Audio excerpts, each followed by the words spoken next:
Менен кейде сұрайды, сіз ағылшынды күшті білесіз, шетелде оқыдыңыз, неге шетелге көшіп кетпейсіз деп. Менің жауабым, мынандай табиғатты көріп, қайда көшіп кетесің?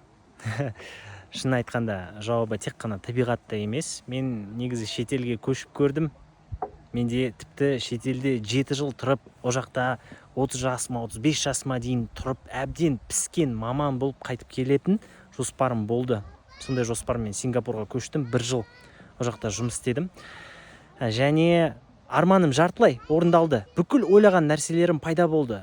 Халықаралық жұмыс, престижі жоғары дамыған елде, үлкен жалақы, жасым 24-те, 1,200,000 жалақым. Бәрі керемет, бірақ бір нәрсе жетпегені, ол деген қоғам, ол деген орта.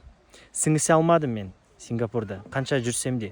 Көшелермен жүрем, Алматының көшесімен жүрем, мен түсінем, бұл Мұқағали Мақатаевтың көшесі. Мұқағали Мақатаев, еліміздің ұлы ақыны, менің анамның ауылында дүниеге келген ақын. Ал о жақта, мысалы, Пасир Панжан көшесімен жүргенде, бұл не деген көше, оның тарихы қандай, мына көшеде менімен бірге жүріп жатқан адамдардың мәдениетін, ой санасын түсінбеймін. Және о жақта қай көшемен жүрсем де көшелер әдемі, бірақ өзімді жат сезінемін. Мына жерде бәрін түсінемін, бұл менің елім, менің қаным.